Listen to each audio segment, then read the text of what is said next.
Tungflajak BJP te Tipramo thani bisingo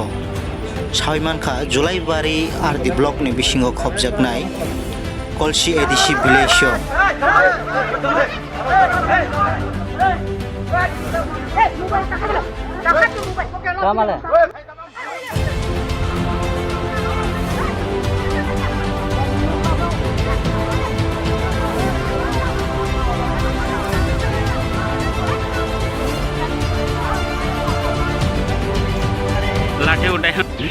কলসি ভিলেজে Julaibari RD ব্লকের অন্তর্গত কলসি ভিলেজে প্রথমবার না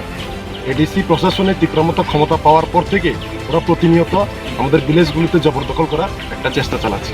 তদ্রূপ আজকেও কী হয়েছে, এতদিন ধরে এডিসি প্রশাসনের তীব্রমতা আসার পর আমরা যথারীতি কাজ করছি এবং 8 থেকে 9 মাস ধরে আমরা ডিসিগুলিতে কাজ চালাচ্ছি, কিন্তু ডেলি আসছে পঞ্চায়েত সেক্রেটারিকে হুমকি দিচ্ছে এবং পঞ্চায়েতে যেসব কাজের মধ্যে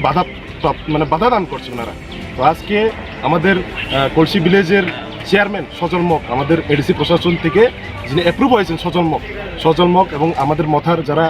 মনিটরিং কমিটিতে আছে এবং মথার যারা নেতৃত্বরা আছে আজকে পঞ্চায়েতে যথারীতি বসেছিল। বিজেপির কয়েকজন মণ্ডল নেতৃত্ব বলুন বা যারা বিজেপির নেতৃত্বরা আছেন কলসি ভিসির বা বাইরে থেকে এডিসির বাইরে থেকে লোক এনে ওনারা কী করছে, জবরদখল করার চেষ্টা করছেন এবং ওরা যে বলছে যে আমাদের মথার ছেলেরা লাঠি নিয়েছে, দা নিয়েছে, এগুলো পুরোপুরি ভিত্তিহীন। আমাদের মথার লোকেরা এবং মথার যারা নেতৃত্বরা আছে আমরা এটাতে বিশ্বাসী নয়। আমরা চাই যাতে এডিসি প্রশাসনের কাজ ভালোভাবে চলুক, কিন্তু ওনারা চাইছে কি, গতকালকে ওনাদের একটা অভিনন্দন র্যালি গিয়েছে কলসি বাজারে, এরপর থেকে ওনাদের একটা প্ল্যানিং চলছে যে কলসি বিসিতে জবরদখল করে তীব্রমতাকে হেনস্থা করা এবং তীব্রমতা যেহেতু জুলাইবাড়ি অ্যাসেম্বলি কনস্টিটিউশন তীব্রমতা যেহেতু স্ট্রং এবং কলসিতে যেহেতু আমাদের একটা ভালো একটা ভোট ব্যাংক রয়েছে, যাতে এটা আটকাতে পারে এবং বাইরে থেকে লোক এনে আজকে যদি